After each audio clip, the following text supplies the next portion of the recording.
Shalom Bapak Ibu Saudaraku yang dikasihi dalam Tuhan. Shalom. Puji nama Tuhan. Saat ini kami mengucap syukur atas kasih Tuhan. Kita berdua bersama, kita mau memuji dan memuliakan nama Dia, menyembah Dia. Saya undang Bapak Ibu Saudaraku bangkit berdiri.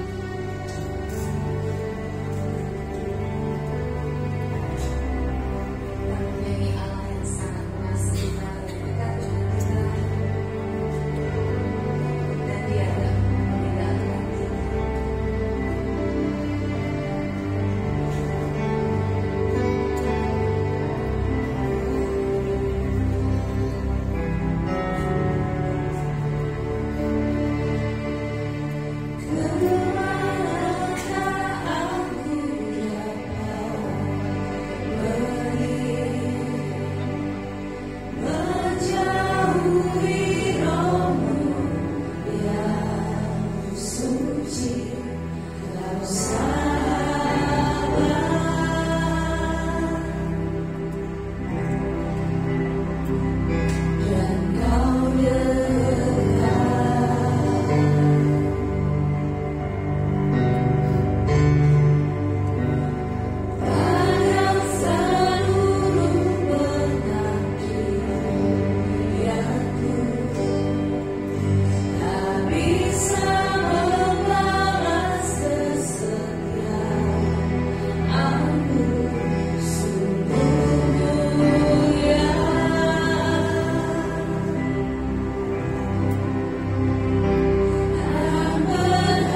Segala puji dan hormat hanya bagi Engkau, sebab Engkau Allah yang layak kami sembah dan kami muliakan. Kiranya setiap berkat Tuhan terus melimpah di dalam setiap kehidupan kami. Amin. Tetapi sesungguhnya penyakit kita lah yang ditanggungnya, dan kesengsaraan kita yang dipikulnya. Padahal kita mengira dia kena tulah, dipukul dan ditindas Allah. Tetapi dia tertikam oleh karena pemberontakan kita, dia diremukkan oleh karena kejahatan kita. Ganjaran yang mendatangkan keselamatan bagi kita ditimpakan kepadanya, dan oleh bilur-bilurnya kita menjadi sembuh. Kita sekalian sesat seperti domba, masing-masing kita mengambil jalannya sendiri, tetapi Tuhan telah menimpakan kepadanya kejahatan kita sekalian. Dia dianiaya, tetapi dia membiarkan diri ditindas dan tidak membuka mulutnya. Seperti anak domba yang dibawa ke pembantaian, seperti induk domba yang keluh di depan orang-orang yang menggunting bulunya, ia tidak membuka mulutnya. Kami bersyukur untuk setiap berkat yang Tuhan nyatakan dalam hidup kami, terlebih keselamatan yang luar biasa, yang tidak dapat kami nilai dengan apapun juga, dengan uang kami, dengan kekayaan kami, ataupun dengan apa yang kami miliki. Kami bersyukur punya Allah seperti Engkau, Allah yang memberi hidup bagi setiap kami. Hari ini kami mau memberi yang terbaik melalui kehidupan kami, ya Tuhan. Kami mau membawa setiap sembah puji kami kepada Engkau, sebab hanya inilah yang bisa kami kembalikan untuk memuliakan Engkau. Buka hati jiwa pikiran kami, ya Tuhan. Biarlah ibadah ini bukan hanya rutinitas kami jalankan, tetapi menjadi sebuah kerinduan kami untuk terus menyembah dan memuliakan Engkau karena kasih-Mu dalam hidup kami. Kami serahkan setiap hamba-Mu yang ambil bagian dalam pelayanan, tim musik, worship leader, singer. Kiranya kesatuan hati yang daripada Engkau, roh yang datang daripada Engkau memberkati mereka. Kami rindu Kau akan jadikan mereka berkat bagi setiap kami, membawa setiap jemaat Tuhan boleh hadir di dalam pujian penyembahan. Kami boleh menikmati, kami boleh diberkati. Ada mukjizat di balik pujian penyembahan. Berkati hamba-Mu yang akan menyampaikan firman Tuhan. Roh Kudus-Mu yang turun di tengah-tengah hamba-Mu, memberikan kepada kami semuanya pembaharuan. Terlebih perjamuan kudus yang akan kami lakukan pada saat ini, ya Bapa, kiranya ini menjadi sebuah peringatan akan keselamatan yang Tuhan beri bagi kami. Dari awal hingga akhirnya ibadah kami mau serahkan. Kami minta otoritas Tuhan sendiri yang hadir, Roh Kudus-Mu di tengah-tengah kami, melawat setiap kami yang hadir, sehingga ada sukacita, ada pembaharuan, ada mukjizat yang boleh kami alami dalam ibadah ini. Terima kasih, ya Tuhan. Di dalam nama Tuhan kami Yesus kami berdoa. Amin. Silakan duduk Bapak Ibu. Puji nama Tuhan adalah Allah yang selalu ada bagi kita, yang dekat dengan kita, yang kawan sejati kita, yaitu Tuhan Yesus. Meskipun teman-teman kita, kawan kita di dunia ini meninggalkan kita, tapi Tuhan Yesus tidak pernah meninggalkan. Yesus kawan kita.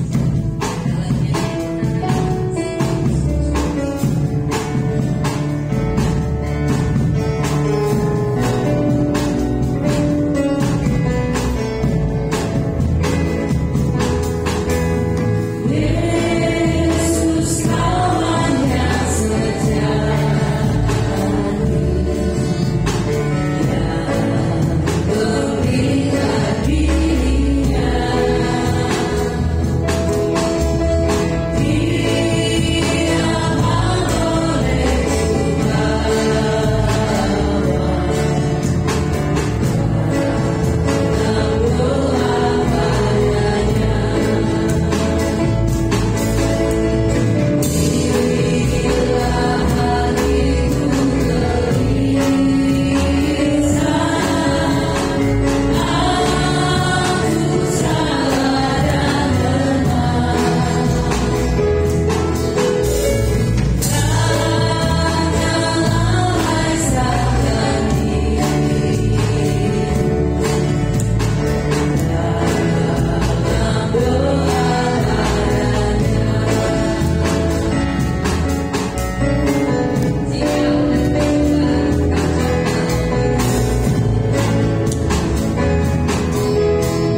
Tuhan. Kita mau bersorak-sorai untuk Tuhan. Kita mengucap syukur atas kebaikan Tuhan. Kebaikan syukurku. Kita akan nyanyi untuk Tuhan.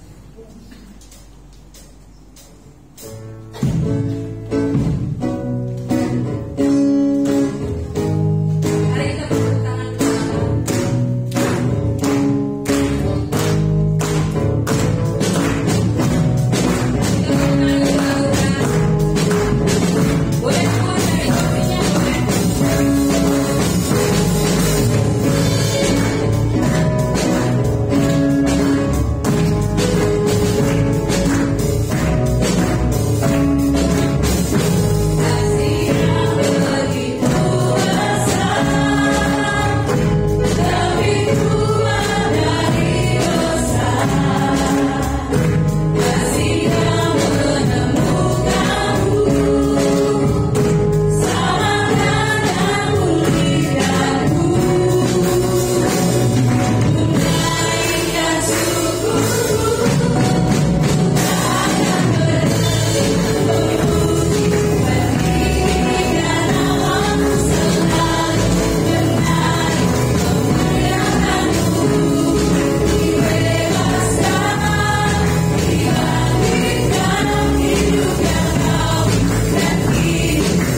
kasih di depan di meja yang telah disediakan. Kita akan berdoa terlebih dahulu sembahan yang akan kita berikan. Dan kita berdoa, Tuhan Yesus, saat ini kami akan berikan sebagian berkat yang Kau berikan pada kami Tuhan melalui persembahan ini. Kau sucikan, kuduskan, biar persembahan ini dapat digunakan untuk kemuliaan nama-Mu. Kau berkati setiap tangan anak-anak-Mu yang memberikannya. Kau berkati mereka di dalam pekerjaan mereka, di dalam keluarga mereka yang berkati. Terima kasih Tuhan, kami juga mengingatkan setiap hamba-Mu yang mengelola persembahan ini. Kau berkati hikmat untuk dapat mengelola persembahan ini dengan baik. Terpujilah nama-Mu Tuhan Yesus. Amin. Kita akan puji nama Tuhan. Hidup berkat-Mu di dalam nyanyian Kemenangan Iman 234.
besar dalam hidup kita, adalah kita kalau bersyukur, memuji dan memuliakan nama Tuhan.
jemaat Tuhan, mari kita buka hati kita. Mari kita terhubung dengan Tuhan saat ini.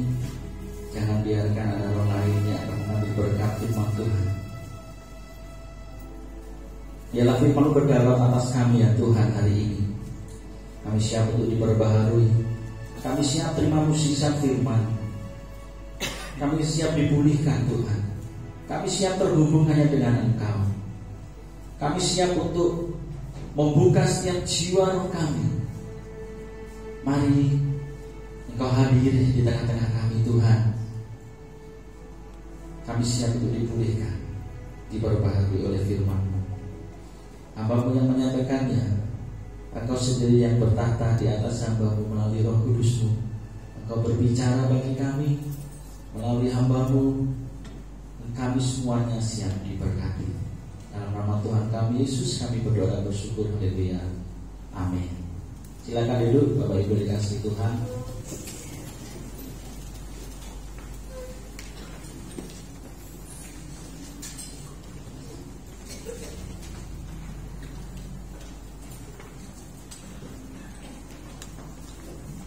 Puji nama Tuhan, hari ini saya sangat bersukacita bisa berada di tempat ini untuk melayani Tuhan. Minggu pertama di November ya, 1 tahun. Sekarang kita sudah masuk ke bulan yang ke-11. Bapak Ibu dikasihi Tuhan, sepanjang tahun ini mungkin banyak hal yang kita lalui. Hanya tinggal menyisakan 1 bulan berjalan ke depan. Bapak Ibu dikasihi Tuhan, apakah hidup kita dalam 1 tahun ini merasakan mukjizat, atau bahkan kita seringkali dari Januari sampai November ini saya tidak pernah merasakan apapun. Mungkin kita merasa saya tidak pernah merasakan berkat-berkat Tuhan dalam hidup saya. Bapak Ibu dikasihi Tuhan, hari ini kita akan belajar bersama-sama bagaimana mukjizat melalui perjamuan kudus itu bagi setiap hidup kita. Jangan kita merasa bahwa setiap minggu pertama itu ada perjamuan kudus, satu hal yang disebut dengan rutinitas atau liturgi ibadah minggu pertama. Tapi kadang-kala kita tidak merasakan, tidak melihat perjamuan kudus itu menjadi bagian penting dalam kehidupan kekristenan kita. Bahkan dikatakan salah satu sakramen yang dianut oleh setiap orang percaya. Hari ini kita akan melihat bersama-sama Bapak Ibu mukjizat perjamuan kudus. Saya harap nanti ketika kita mengikuti perjamuan kudus, kita boleh merasakan betul ada mukjizat Tuhan dalam hidup kita. Kita mau pelajari bersama-sama dari Yesaya pasal 53 ayat yang ke-5. Tadi di depan sudah saya bacakan, tapi kita hanya akan ambil di dalam Yesaya pasal 53 ayat yang ke-5. Tetapi dia tertikam oleh karena pemberontakan kita, dia diremukkan oleh karena kejahatan kita. Ganjaran yang mendatangkan keselamatan bagi kita ditimpakan kepadanya, dan oleh bilur-bilurnya kita menjadi sembuh. Mukjizat yang pertama yang mungkin kadang-kala orang percaya tidak rasakan, karena kita punya paradigma atau pemikiran tentang mukjizat itu adalah ketika kita ada masalah Tuhan buka jalan gitu. Ketika kita sakit kita sembuhkan. Ketika kita sedang tidak punya uang Tuhan berikan uang. Itu seringkali yang menjadi pemikiran setiap orang percaya itu yang namanya mukjizat. Tetapi firman Tuhan saat ini kita melihat bahwa mukjizat yang paling utama bagi setiap kehidupan orang percaya adalah keselamatan. Ada banyak orang di luar sana masih selamatan, masih mencari-cari keselamatan. Bahkan orang yang dianutnya menjadi panduan hidup mereka pun masih butuh keselamatan. Ya enggak? Ada banyak dari mereka, ayo doakan supaya dia selamat. Mereka belum terima keselamatan Bapak Ibu, dan mereka belum yakin apakah hidupnya akan diselamatkan ketika nanti Tuhan akan panggil. Tetapi kita orang percaya sebenarnya sudah dapat mukjizat yang luar biasa, yang nilainya tidak bisa dibandingkan dengan tadi yang namanya kesembuhan, tidak bisa dibandingkan dengan tadi yang namanya materi uang, yaitu keselamatan. Siapa yang memberikan?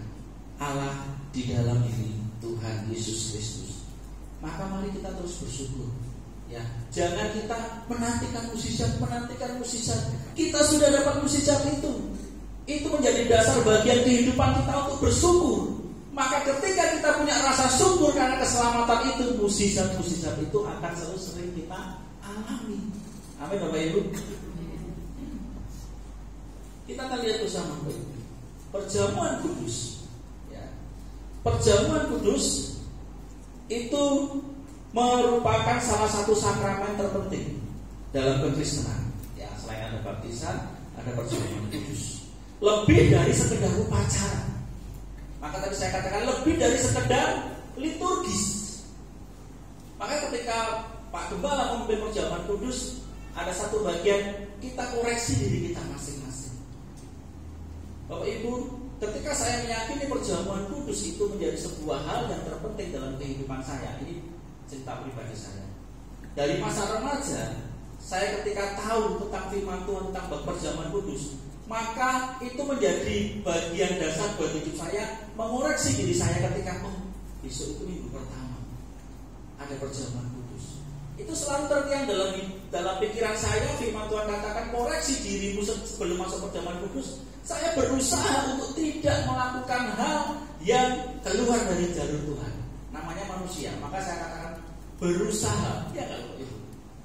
Ketika saya ingat mau perjamuan kudus, saya mempersiapkan diri saya baik-baik. Berusaha sabar, berusaha tidak melakukan hal yang tidak berkenan kepada Tuhan, supaya saya bisa layak masuk dalam perjamuan. Itu kesaksian pribadi saya. Itu terus sepanjang hidup saya. Setelah saya mengerti firman Tuhan tentang perjamuan kudus, maka dalam 1 minggu itu saya harus mempersiapkan diri betul-betul. Bukan berarti 3 minggu sebelumnya saya melakukan banyak dosa, tidak. Tetapi ini menjadi dasar bahwa saya sebagai orang percaya harus memberikan yang terbaik, sebab Tuhan sudah memberikan yang terbaik. Hidup yang diberikan bagi kita. Pujian yang pertama tadi dikatakan kasih yang begitu besar, lebih besar dari dosa. Artinya apa Bapak Ibu? Kasih Tuhan bagi setiap orang percaya itu lebih besar, maka dosa itu dihapuskan. Rasanya endingnya dikatakan apa endingnya? Terakhir pujian itu. Hidup yang kau beri hanya untukmu. Ya kan? Artinya Tuhan memberikan hidup bagi kita. Apa yang harus kita lakukan? Kembalikan untuk Tuhan. Tuhan tidak minta uang kita kok.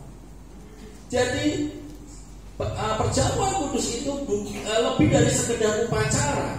Perjamuan kudus ini mengandung makna mendalam dan kuasa Allah, kuasa ilahi yang luar biasa. Bahkan ada gereja ketika dia mendoakan orang sakit, mereka bawa perjamuan kudus.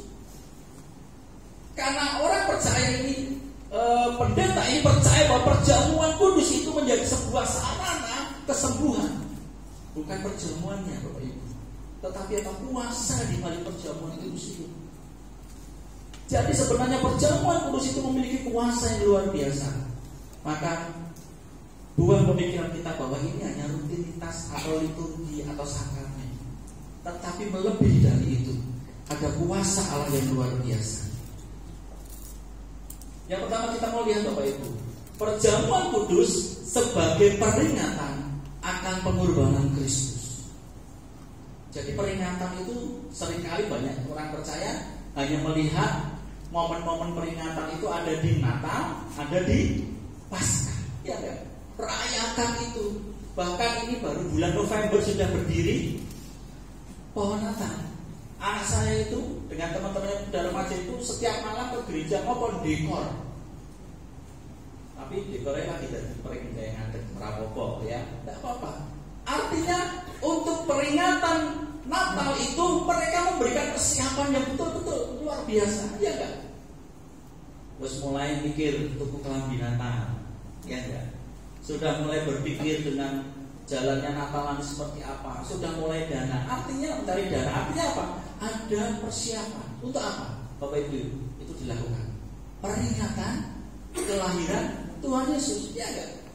Tetapi seringkali kita lupa bahwa peringatan kematian, keselamatan itu ada dalam perjalanan perjamuan kudus, maka hidup kita datar saja, tidak perlu disiapkan. Ya enggak? Besok itu minggu pertama, biasa saja datar, tidak perlu mempersiapkan diri betul-betul untuk masuk perjamuan kudus. Kita akan lihat bahwa perjamuan kudus itu sebagai peringatan, sama dengan Natal peringatan kelahiran, sama dengan Paskah peringatan kebangkitan. Perjamuan kudus itu diperingati terus setiap bulan bagi setiap orang percaya. Walaupun ada gereja yang hanya 3 bulan sekali, tetapi ini yang disebut dengan peringatan. Kita akan lihat bersama-sama dalam 1 Korintus pasal 11 ayat 23 sampai 26.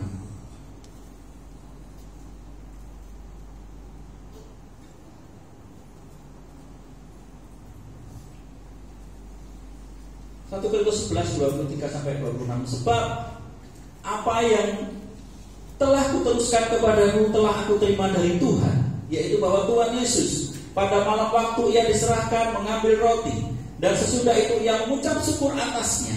Ia memecah-mecahkannya dan berkata, inilah tubuhku yang diserahkan bagi kamu. Perbuatlah ini menjadi peringatan akan aku.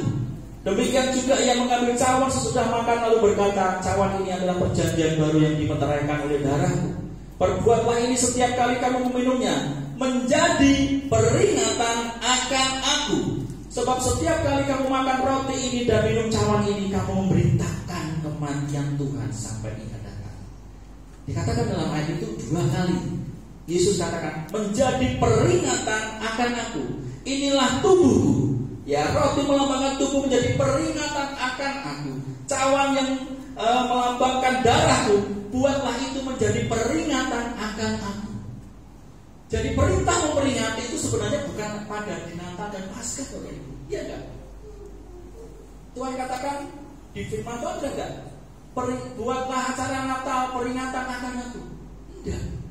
Mengapa? Sebab Tuhan Yesus tahu bahwa perjamuan kudus, lambang ini menjadi bagian penting supaya setiap orang percaya selalu ingat begitu. Aku sudah diselamatkan. Maka orang percaya selalu berpikir bahwa inilah mukjizat yang dialami oleh setiap kita. Tapi apakah kita sudah mempersiapkan diri untuk masuk ke perjamuan kudus? Tapi kita peringatan Natal itu kita siapkan begitu rupa, berbulan-bulan. Tapi perjamuan kudus kita tidak pernah persiapkan diri kita. Bapak Ibu dikasih Tuhan. Kalau kita bandingkan di dalam Keluaran 24 ayat 6 sampai 8. Sesudah itu Musa mengambil sebagian dari darah itu lalu ditaruhnya ke dalam pasu. Sebagian lagi dari darah itu disiramkannya pada mezbah itu. Diambilnyalah kita perjanjian itu lalu dibacakannya dengan didengar oleh bangsa itu, dan mereka berkata, segala firman Tuhan akan kami lakukan dan akan kami dengarkan.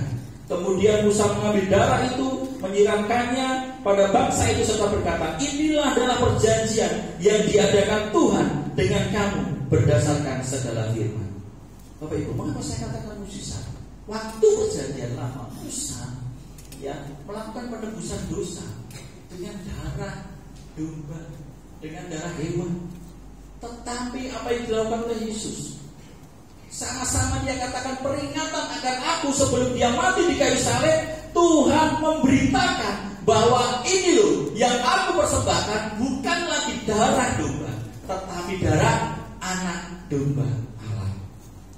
Satu hal yang luar biasa yang kadang-kadang kita lupa bahwa inilah Bapak Ibu dikasih Tuhan. Perjamuan kudus mengingatkan kita akan kematian dan kebangkitan Kristus. Roti melambangkan tubuh Kristus yang telah diserahkan bagi kita. Anggur melambangkan darahnya yang tercurah untuk mengampuni dosa kita. Yang berikutnya, perjamuan kudus itu sebagai pembaharuan perjanjian. Ya. Tadi kita baca di dalam Keluaran tadi Bapak Ibu, apa yang disampaikan Musa itu sebagai perjanjian. Di perjanjian lama menggunakan darah domba, darah ternak. Tetapi di perjanjian baru Tuhan tidak lakukan itu, Yesus tidak lakukan itu. Tetapi dia tahu bahwa hidup manusia itu lebih berarti, maka aku berikan hidupku. Amin. Mari kita buka pemikiran kita bahwa ini yang disebut dengan mukjizat Tuhan. perjamuan kudus itu akan menjadi bagian penting di dalam kehidupan kita untuk mengingat begitu besar kasih Tuhan bagi kita. Lukas pasal yang ke-22 ayat 20 disebutkan, demikian juga dibuatnya dengan cawan sesudah makan. Ia berkata, cawan ini adalah perjanjian baru oleh darahku yang ditumpahkan bagi kamu. Maka Tuhan Yesus katakan perjanjian baru. Artinya apa? Perjanjian lama yang orang Israel selalu terhubung dengan Allah melalui ketika mereka melakukan dosa. Apa yang dilakukan oleh orang Israel? Mereka pergi ke bait Allah, mereka pergi ke kemah suci itu untuk membawa persembahan kambing domba. Dan siapa yang mempersembahkan? Nanti imam-imam. Misalnya saya melakukan kesalahan di sini, saya mencuri, maka saya mengaku itu, kemudian saya bawa domba, kemudian saya bawa ke kemah suci atau ke bait Allah, diserahkan, maka selesai. Saya sudah menebus dosa saya dengan domba. Itu perjanjian lama, Bapak Ibu. Tetapi Yesus sendiri katakan bahwa perjanjian baru, artinya adalah cawan ini adalah perjanjian baru. Darah Yesus yang tercurah di kayu salib itu adalah perjanjian baru. Yang lama sudah tidak berlaku lagi. Yang lama sudah tidak berlaku lagi.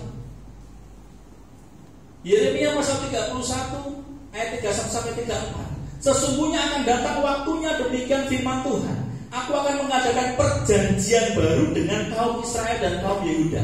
Yeremia sudah menubuatkan, Bapak Ibu, nanti di perjanjian lama itu mempersembahkan kambing domba sudah tidak berlaku. Yeremia katakan sesungguhnya akan datang waktunya, demikian firman Tuhan, aku akan mengadakan perjanjian baru dengan kaum Israel dan kaum Yehuda, bukan seperti perjanjian yang telah kuadakan dengan nenek moyang mereka pada waktu aku memegang tangan mereka untuk membawa mereka keluar dari tanah Mesir. Perjanjianku itu telah mereka ingkari. Perjanjian yang lama sudah mereka ingkari. Saya tidak tahu, mungkin Allah melihat angel untuk membawa kambing domba atau ternak itu kepada Tuhan sebagai perjanjian penghapusan dosa mungkin akan susah. Tidak semua orang punya uang untuk beli atau memiliki kambing domba. Maka disampaikan dalam Yeremia, meskipun aku menjadi Tuhan yang berkuasa atas mereka, demikianlah firman Tuhan, tetapi beginilah perjanjian yang kuadakan dengan kaum Israel sesudah waktu itu. Ini perjanjian baru itu. Demikianlah firman Tuhan, aku akan menaruh Tauratku dalam batin mereka dan menuliskannya dalam hati mereka. Maka aku akan menjadi Allah mereka dan mereka menjadi umatku.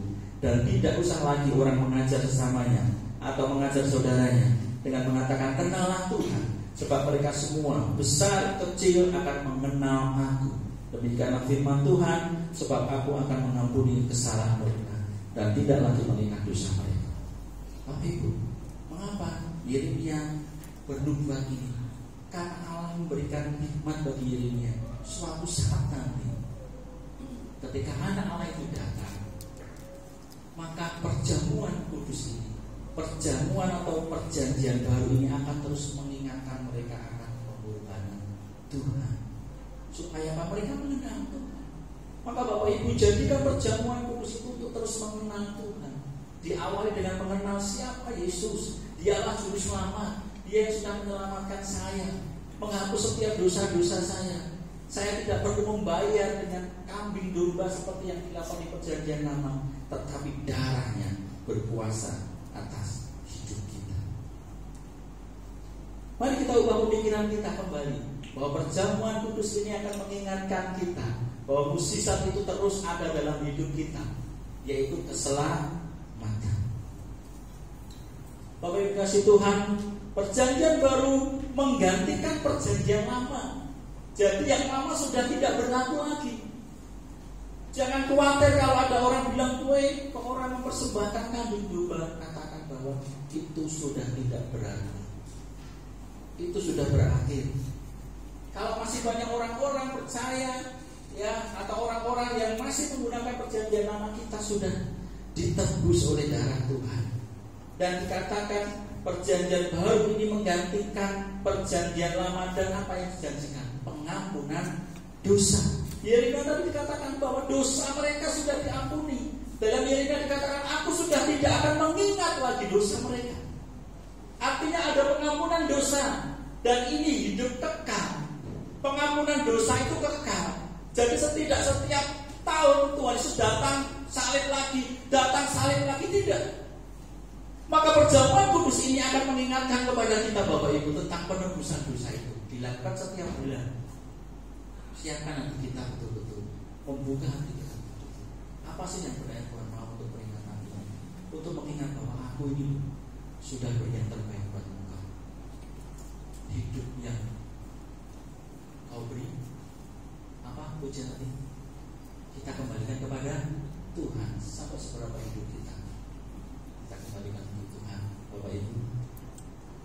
Atau hanya seperti aku bawa persembahan, yang penting aku nyumbang gereja. Bapak Ibu, Tuhan mau hidup yang Tuhan beri. Hidup apa? Hidup keselamatan itu kita mau kembalikan. Hidup kekal dan ada relasi yang lebih intim lagi kita dengan Allah. Sebab perjanjian baru itu membuka kembali hubungan antara kita dengan Allah yang dahulu diputuskan dengan dosa. Ya Bapak Ibu, masa perjanjian lama orang Israel selalu memberikan itu tadi, persembahan kambing domba tadi, disembelih, dipersembahkan kepada Tuhan. Ya, dan mereka tidak terhubung intim dengan Allah, yang sebatas pokoknya aku bawa ini selesai gitu ya. Tapi di perjanjian baru ini, ketika Tuhan Yesus sendiri hadir menebus dosa kita, maka ada relasi kembali yang dulu hubungannya ini manusia dengan Allah terpisahkan oleh dosa, maka kembali intim. Itu satu hal yang perlu kita ingat, bahwa ini menjadi sebuah peringatan, bukan hanya upacara biasa saja.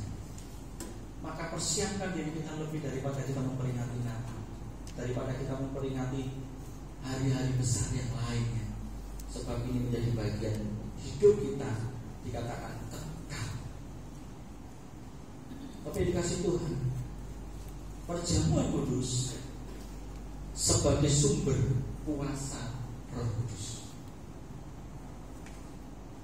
Dikatakan barang siapa makan dagingku dan minum darahku, ia mempunyai hidup kekal, dan aku akan membangkitkan dia pada akhir zaman. Ketika Yesus naik ke surga, Yesus tidak ada di dunia ini. Apa yang Yesus katakan dan Yesus berikan, yaitu Roh Kudus. Perjamuan kudus ini sebagai sumber kuasa Roh Kudus. Artinya Roh Allah, Tuhan berkuasa atas hidup kita. Jadi jangan main-main dengan perjamuan kudus. Mengapa? Karena dikatakan itu adalah kuasa Roh Kudus ada di dalamnya. Kalau Bapak Ibu sakit disembuhkan dengan perjamuan kudus, jangan melihat dari rotinya yang diberi pengurus, yang diberi anggur, yang diberi pengurus ini membuat saya sehat. Tidak. Tetapi Roh yang bekerja di dalam sakramen ini. Amin. Bapak Ibu sakit, beri hidup, beri hati, minta. Melalui perjamuan kudus ini, Roh Kudus akan sembuhkan kita. Itu salah satu mujizat. Kita akan melihat mujizat apa yang ada di balik perjamuan kudus. Oleh karena itu Bapak Ibu, mari kita akan menerima perjamuan kudus itu dengan iman. Ini yang terpenting. Jadi ini bukan sebuah liturgis biasa, tapi ini sebuah peringatan akan Tuhan. Kalau kita tidak punya iman, maka perjamuan kudus itu hanya berjalan sebagai upacara biasa. Tapi kalau kita beriman bahwa Yesus sudah menyelamatkan, ya, sudah menyelamatkan saya, menyelamatkan hidup saya, maka perjamuan kudus ini kita mau bawa iman kita untuk mengikutinya. Jadi tidak sembarangan. Ketika kita menerima perjamuan kudus dengan iman, apa yang terjadi Bapak Ibu? Roh Kudus bekerja di dalam kita. Amin. Memberikan kita kekuatan. Maka tadi saya katakan yang sakit bisa sembuh. Kalau ada gereja yang selalu bawa perjamuan, kalau mau doa kesembuhan, boleh enggak? Boleh, tidak menyalahi. Tetapi bukan karena anggur dan roti itu, tetapi karena Roh yang bekerja. Kalau yang sakit tidak punya iman, sembuh enggak? Ya enggak sembuh. Ya enggak. Kalau perjamuan kudus sudah dibawa, lah aku ngombe anggur perjamuan kudus aku belum sembuh. Pertanyakan, apakah dia punya iman? Bapak Ibu, perjamuan kudus melakukan dengan iman. Maka ketika kita beriman, Roh Kudus itu akan bekerja dalam hidup kita. Maka dikatakan memberikan kekuatan, apalagi memberikan penghiburan, dan apa? Kemampuan untuk kita hidup sesuai dengan kehendak Allah.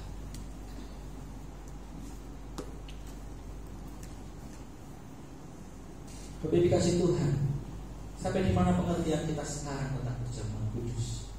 Saya harap ayat-ayat dari firman Tuhan ini boleh membuka kembali pemikiran kita bahwa perjamuan kudus itu bukan sesuatu hal yang main-main. Persiapkan lebih. Kalau Natal itu 2 bulan sudah persiapkan. Perjamuan kudus siapkan setiap hari selama 30 hari. Artinya tidak lebih besar dari Natal tuh ya. Natal 2 bulan itu 60 hari. Tapi dari minggu pertama ke minggu pertama kali hanya 30 hari. Maka ini akan membuat kita, tadi dikatakan, saya tuliskan di sini bahwa perjamuan kudus itu akan membuat kita apa? Memberikan kemampuan untuk hidup sesuai dengan kehendak Allah. Dan selama 30 hari itu kita hidup sesuai dengan kehendak Allah. Kita ingat bahwa perjanjian baru di dalam diri Yesus Kristus itu mengubah setiap hidup kita. Maka itu akan menjadi bagian kehidupan kita sepanjang 30 hari terus-menerus. Amin Bapak Ibu. Dan rasakan mukjizat itu akan terjadi dalam hidup kita sepanjang hidup kita. Saya tuliskan beberapa hal ya tentang mukjizat-mukjizat. Ada beberapa ayat di situ. Yang pertama mukjizat kesembuhan dalam 1 Petrus.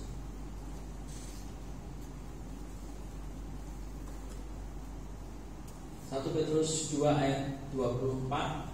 Ia sendiri telah memikul dosa kita di dalam tubuhnya di kayu salib, supaya kita yang telah mati terhadap dosa hidup untuk kebenaran.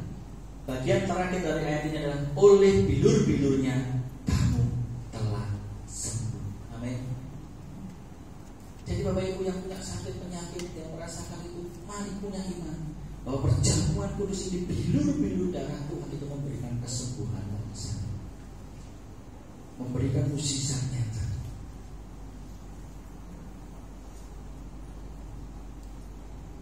Yang berikutnya, perjamuan kudus, mukjizat apa yang terjadi? Mukjizat pengampunan dosa.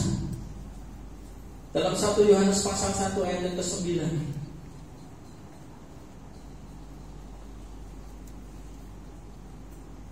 Jika kita mengaku dosa kita, maka Ia adalah setia dan adil, sehingga Ia akan mengampuni segala dosa kita dan menyucikan kita dari segala kejahatan.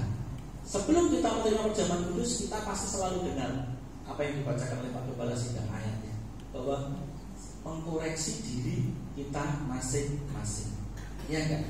Koreksi diri kita masing-masing.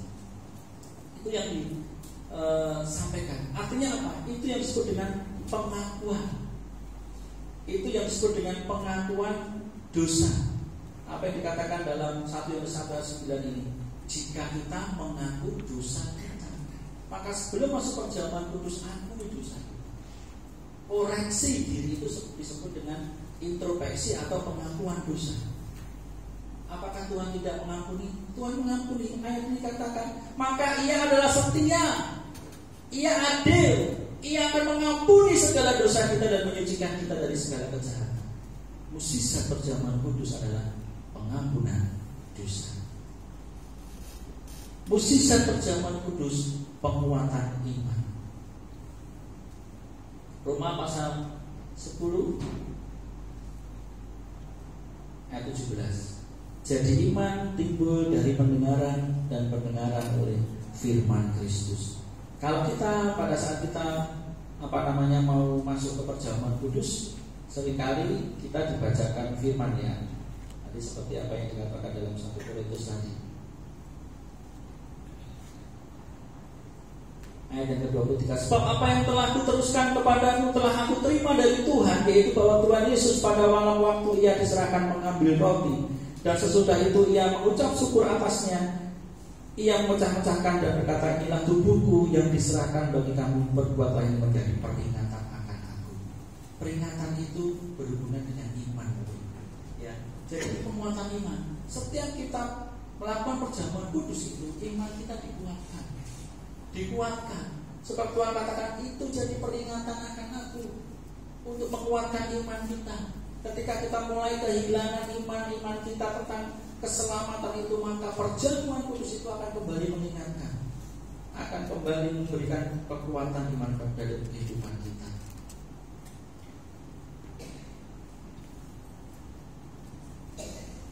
persekutuan yang lebih dalam dengan Allah. Mukjizat itu dalam Yohanes 15 ayat yang kelima. Akulah pokok anggur dan kamulah ranting-rantingnya. Barang siapa tinggal di dalam aku dan aku di dalam dia, ia berbuah banyak. Sebab di luar aku kamu tidak dapat berbuat apa-apa. Artinya ada persekutuan kita dengan Tuhan melalui perjamuan kudus. Ketika ada persekutuan kita dengan Tuhan, maka apa yang terjadi Bapak Ibu? Hidup kita semakin dipulihkan.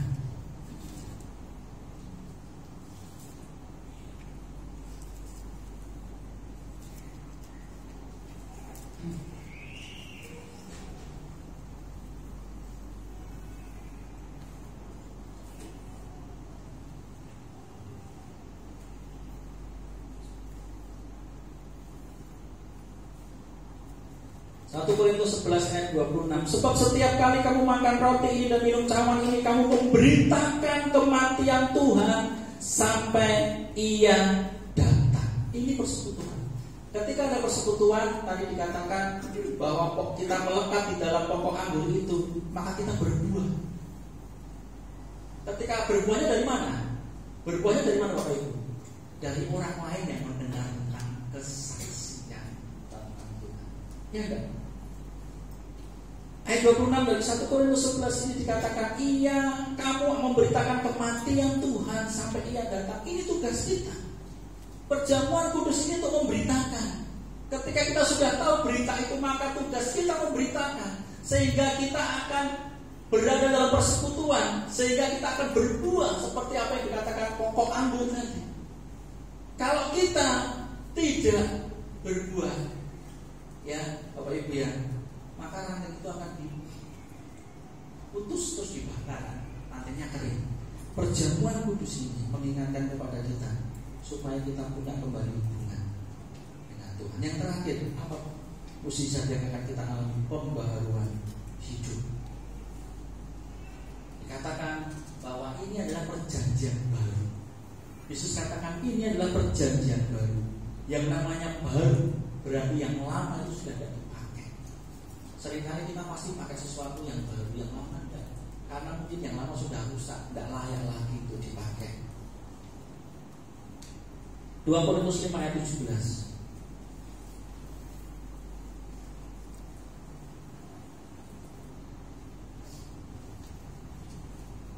Jadi siapa yang ada di dalam Kristus, ia adalah ciptaan baru. Yang lama sudah berlalu, sesungguhnya yang baru sudah datang. Percaya Bapak Ibu, kita ciptaan baru.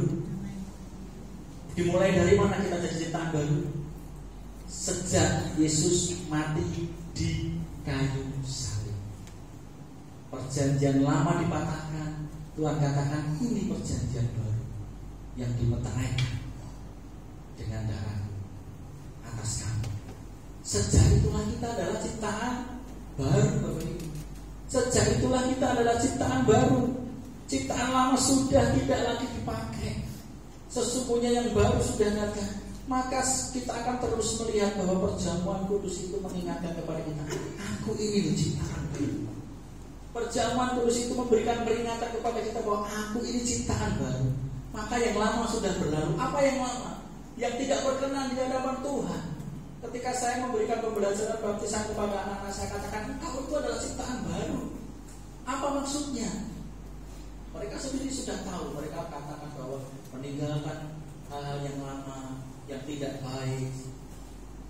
Perjamuan kudus mengingatkan kepada kita ada mukjizat Bapak Ibu. Ketika kita tahu bahwa kita ingat bahwa aku adalah ciptaan baru, maka mukjizat-mukjizat itu akan terus ada dalam kehidupan kita. Kesimpulannya, perjamuan kudus adalah anugerah yang luar biasa dari Allah bagi umatnya. Apa itu? Kematiannya. Melalui perjamuan ini kita dapat mengalami kuasa Allah. Tadi kita disebutkan ayat yang sudah kita baca di situ bahwa kita akan mengalami kuasa Allah yang mengubah hidup kita. Jadi kalau kita terima perjamuan kudus terus hidupnya sama, besok sama lagi, wes tidak usah ikut. Karena perjamuan kudus itu harus diimani dulu. Maka setelah kita punya iman, maka itu akan mengubah hidup kita. Kuasa Allah di dalam Roh Kudus melalui perjamuan kudus itu mengubah hidup kita. Yang terakhir, perjamuan kudus mendatangkan mukjizat bagi setiap kita. Tapi apa? Yang beriman. Saya kok tidak merasakan mukjizat ya? Kata firman Tuhan ketika perjamuan kudus itu ada mukjizat. Bapak Ibu, apa kita sudah punya iman yang sungguh? Atau masih ragu-ragu? Kita yang bisa jawab. Kalau kita punya iman, firman Tuhan ya dan amin, bahwa itu akan mendatangkan mukjizat. Yang sakit akan sembuhkan, yang punya masalah Tuhan akan berikan jalan keluar. Amin. Mari kita akan merenungkan firman Tuhan. Kita berdoa mempersiapkan diri kita sebelum masuk ke dalam perjamuan kudus.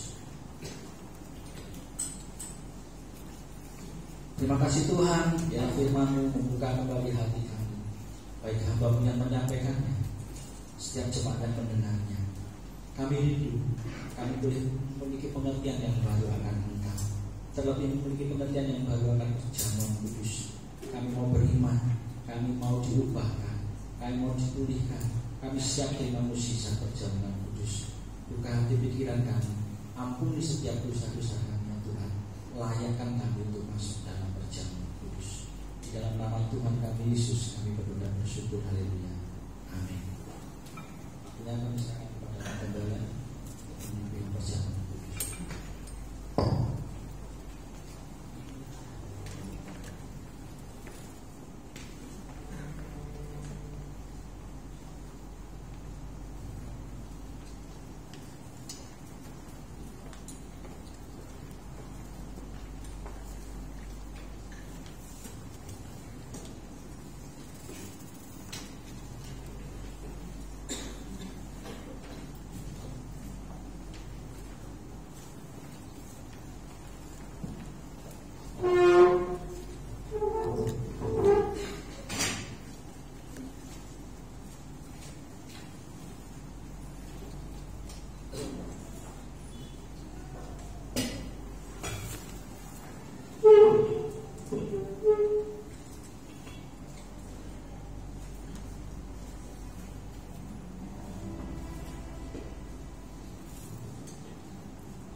Bapak Ibu yang Tuhan kasih,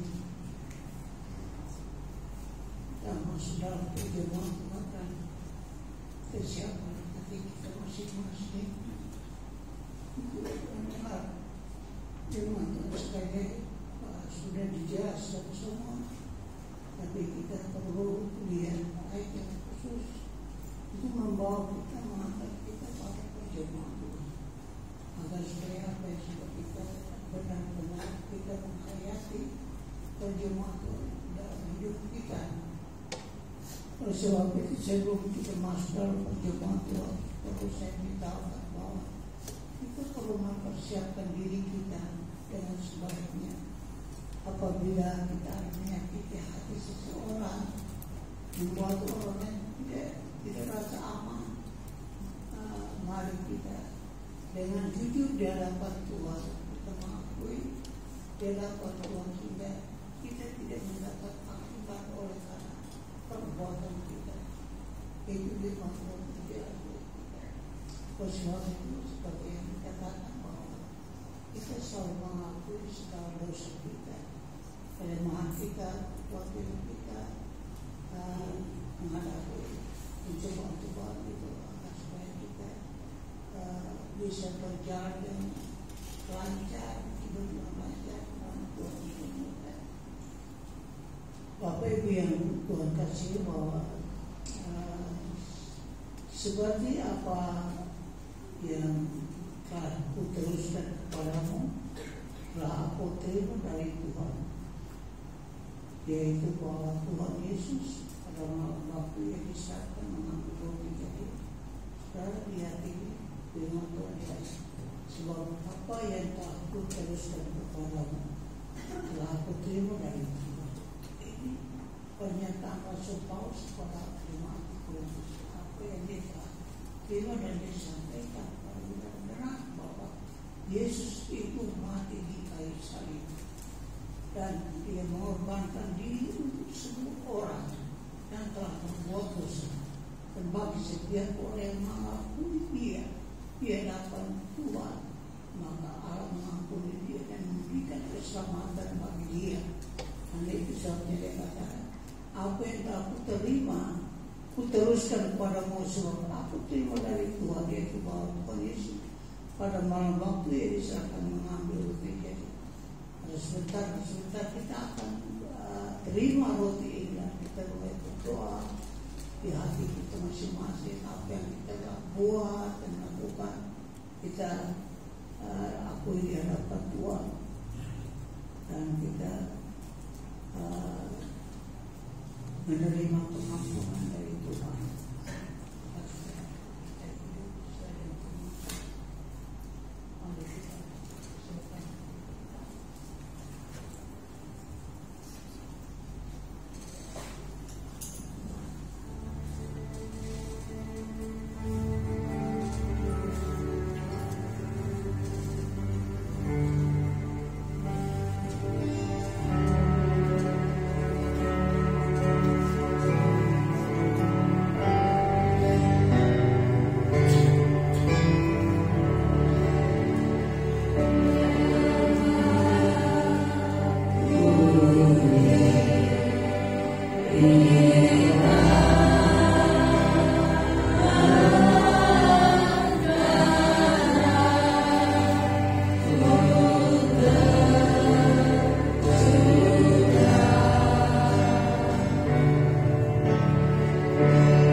Bapak Ibu, saudara yang Tuhan kasih,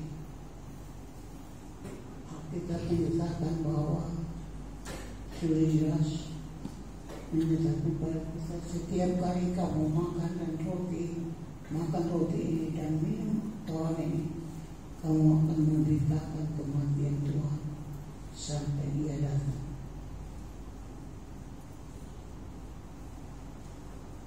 Kita harus mengakui itu dalam hidup kita masing-masing, bahwa roti yang kita terima, kita punya tanggung jawab dengan Tuhan. Kita bertanggung jawab atas segala sesuatu yang kita lakukan dalam dunia, khususnya penginjilan. Kita harus memberitakan Injil kepada setiap orang, agar supaya mereka yang tidak percaya pada Tuhan atau menerima Tuhan Yesus dalam hidupnya. Itu merupakan kewajiban tugas kita masing-masing. Kita dilupakan pada orang. Orang sebab itu mari kita siapkan hati kita, dan kita mau masuk dalam perjamuan. Kita hapus semua kelemahan kita. Tuhan, mohon pengampunan dari Tuhan. Berikan Roh keberanian bagi kita untuk memberitakan Injil. Bagi siapa yang belum pernah memberitakan Injil, biarlah beritakanlah Injil kepada Tuhan. Berikan Roh keberanian bagi saya untuk memberitakan Injil, membawa orang lain untuk datang kepada Tuhan. Pertanggungjawaban kita hanya kepada Tuhan saja yang memberikan pertanggungjawaban kepada kita untuk menolong orang yang belum diselamatkan. Soalnya saya katakan kepada kita, mari kita bersama-sama.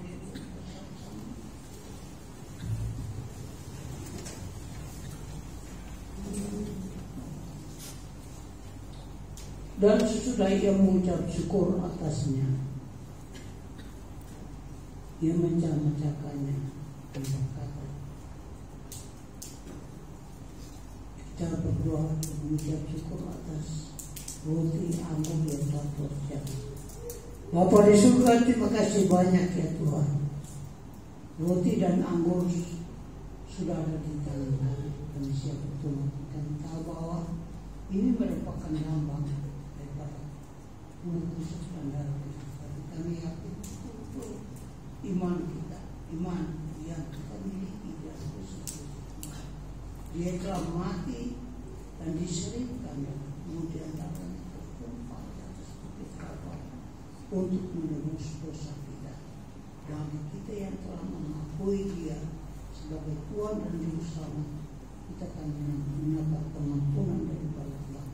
Itu sebabnya kita mengucap syukur atas kebaikan Tuhan, kasih Tuhan, kemurahan Tuhan bagi kita, sehingga kita tidak jauh daripada Dia, tapi kita selalu dekat dengan Dia oleh karena persekutuan yang telah Tuhan buat dalam kehidupan kita melalui persekutuan yang Tuhan lakukan dalam kehidupan kita.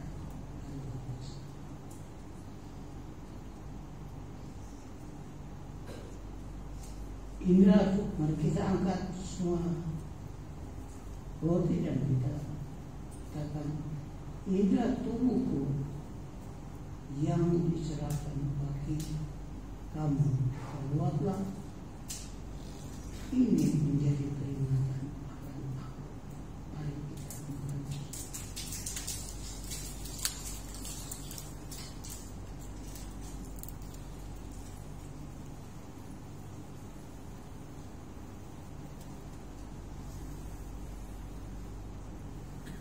Kita berdoa, kita masuk.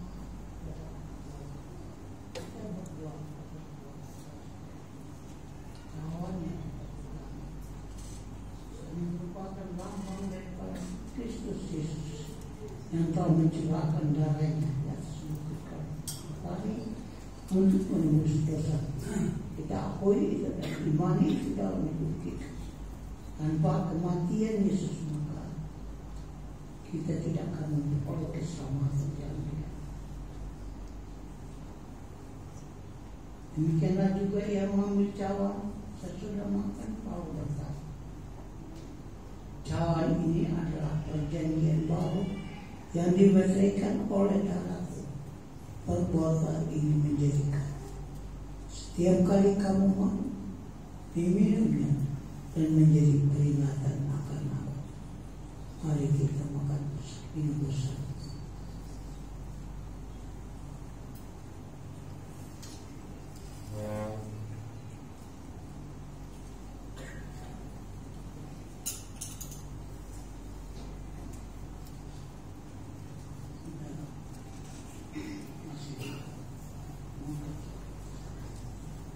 Kami bersyukur Tuhan, Firman Kudus menjadi peringatan keselamatan yang Tuhan berikan berbadan kayu salib. Terima kasih untuk anggur yang melambangkan darah-Mu dan roti yang melambangkan tubuh-Mu. Kami yakin percaya, kami beriman bahwa mukjizat-Mu terus nyata dalam hidup kami.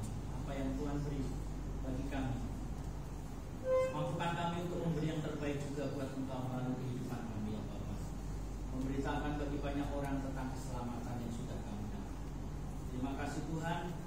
Kami bersyukur untuk perjamuan kudus pada saat ini. Kami yang sakit disembuhkan, kami yang lemah iman kami dikuatkan, kami yang sedang mengalami masalah, Tuhan berikan kami jalan. Di dalam nama Tuhan kami Yesus kami berdoa. Amin.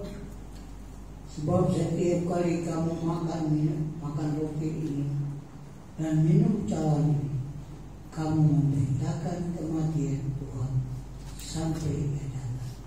Sebelum Tuhan datang atau sebelum kita dipanggil Tuhan, tugas kita memberitakan Injil.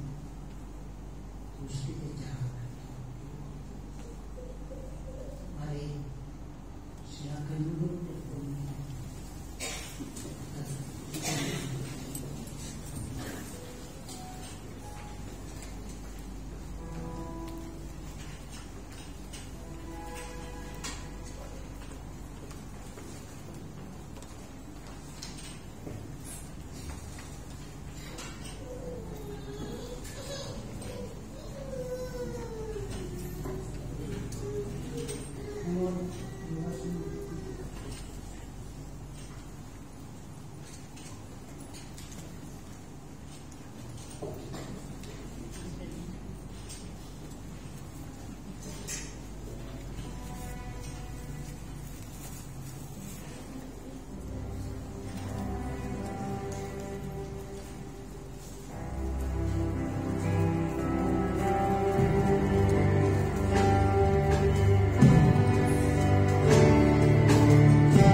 dia mendengar waktu jemaat dari pengurus saya silakan bisa membacakan.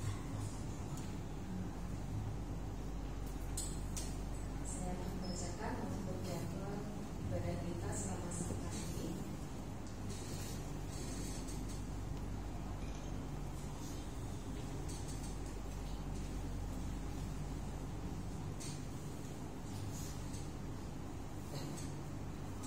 Hari Selasa jam 6:30 malam ada ibadah di rumah ini, ibadah baktian rumah tangga tanggal 5 November. MC Ika saya akan dipimpin oleh Bapak Ayu, musik Bapak Salomo, bertempat di gereja. Ada kesempatan Pak Tomo Wabit gereja. Untuk hari Kamis jam 6 sore ada ibadah berkawan tanggal 7 November. MC Ibu Akbar, petugas Ibu Eva, ada acara kesehatan bertempat di gereja.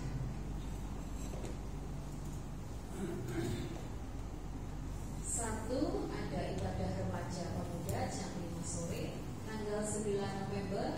WL Noel dan Alexa, Singer Damian dan Jujur, musik Grace Jujur Nael Bilan, operator LCD Kakak, Aser, Stella dan Anet, acara sering untuk petugas yang akan melayani Bapak Daniel.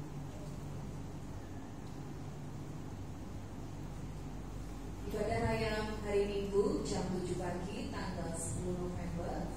Untuk WL Ibu Esther Christine, Singer Sterin Sena, Sterin Natalisa dan Sterin Putri. Pengkhotbah akan melayani Bapak Heru Stiono. Pemusik Saudari Grace, Saudara Noel, Saudara Kakak, Bapak Anton. Asal Bapak Ibu Joko Santoso, operator sound Saudara Yudha, operator LCD Alfa.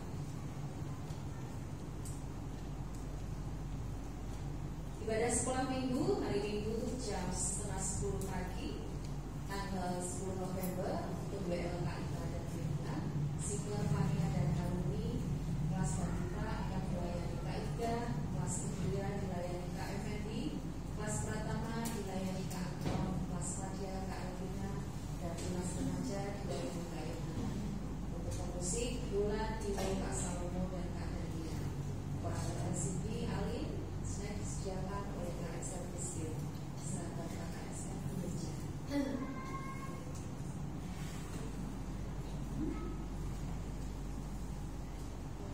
Untuk laporan perpuluhan Minggu keempat di bulan Oktober, Bapak Ibu sudah dapat melihat ya.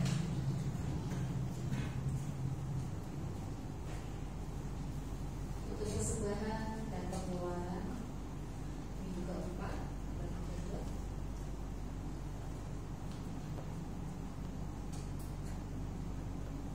Untuk celengan pembangunan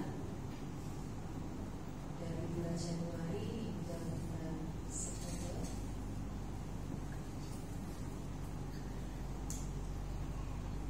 Untuk event gereja ada masih kekurangan dana sebesar 3.735.900. Tapi Bapak Ibu, saudara-saudari yang berubah untuk mengambil bagian dalam penggalangan dana dapat melalui amplop Natal, donatur atau memberi paket makanan yang setiap minggu usaha dana sudah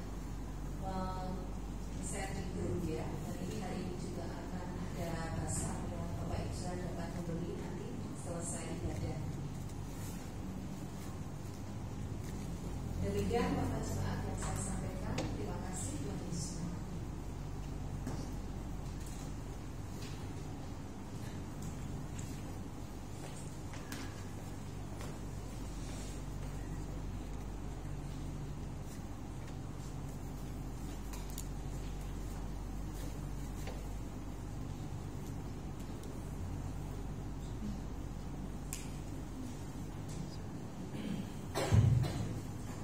Bapak Ibu yang dikasih Tuhan, saya wakil Kepala Sidang mengucapkan terima kasih untuk semua yang sudah melayani, tim musik, persekutor, singer, Zaman Kudus, Asar, Kiranya Tuhan terus memberkati pelayanan kita semuanya, dan juga kehadiran Bapak Ibu sekalian jemaat semuanya. Tuhan Yesus memberkati. Ada beberapa ibadah dalam mingguan ini. Mari kami mengundang semuanya bisa hadir dalam ibadah KKRT. Ada perkawan, ada ibadah pemuda, dan kiranya Tuhan memberkati sepanjang minggu ini. Mungkin ada jemaat yang baru hadir? Tidak ada. Oke, kita mau akhiri ibadah kita pada pagi hari ini. Nanti kita juga akan berdoa buat persembahan pembangunan cadangan. Kami mengingatkan terus pada setiap jemaat untuk bisa memberkati program gereja ini dalam program cadangan. Monggo sukarela, mau nyelengi sehari 1.000 atau bahkan hanya 500. Tapi kalau kita punya kerinduan untuk memberkati gereja, saya yakin Tuhan pasti akan memberkati setiap apa yang kita berikan. Kita akan berdiri bersama-sama Bapak Ibu. Kita akan pujikan. Terima kasih Tuhan, terima kasih setia.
Berkati setiap kami yang sudah hadir, kami yang sakit Tuhan sembuhkan. Kami berdoa terkhusus untuk Bapak Gembala sidang kami. Tuhan nyatakan mukjizat kuasa kesembuhan dalam kehidupannya. Kami tahu kerinduannya luar biasa untuk dia boleh dipulihkan untuk kembali melayani ya Tuhan. Engkau Allah yang adil, Engkau Allah yang setia, Engkau Allah yang penuh kasih. Kami minta belas kasihan-Mu hari ini hadir melawat gembala sidang kami Pak Ayu. Kakinya yang sakit, kekuatan kesehatan tubuh fisiknya diberikan kesembuhan yang sempurna melalui apapun yang Tuhan mau pakai. Mungkin melalui dokter, mungkin melalui obat, terapi, atau apapun yang saat ini dijalankan oleh hamba-Mu. Tuhan sendiri yang bekerja buat beliau. Kami berdoa buat jemaat Tuhan, mereka yang sedang mengalami kelemahan, Tuhan juga memberikan kesembuhan. Berkati setiap kami ya Tuhan, usaha pekerjaan kami, bakul makanan kami, sekolah kami, keluarga kami. Kami juga berdoa buat persembahannya Tuhan, sudah Tuhan berikan kami nyatakan melalui persembahan celengan ini ya Tuhan, Engkau memberkati. Kami rindu pembangunan gereja khususnya pastori akan bisa dilaksanakan. Campur tangan Tuhan, berkati pekerjaan setiap jemaat Tuhan, sehingga dia boleh digerakkan. Mereka boleh digerakkan untuk memberkati gereja melalui apa yang Tuhan sudah beri. Terima kasih ya Tuhan, sebentar kami mau pulang ke rumah kami masing-masing, menyertai kami sampai di rumah kami dengan selamat. Kembalikan nanti hari Selasa ada kebaktian rumah tangga di gereja, hari Kamis ada perkauman, hari Sabtu ada ibadah pemuda, hari Minggu depan kami mau datang kembali membawa hidup kami untuk boleh menikmati anugerah berkat melalui ibadah yang ada. Terima kasih ya Tuhan. Berkati juga sebentar ada ibadah sekolah minggu anak-anak ini Tuhan, bahkan pakai guru-guru sekolah minggu untuk menjadi berkat buat mereka. Terima kasih ya Tuhan, di dalam nama Tuhan kami Yesus.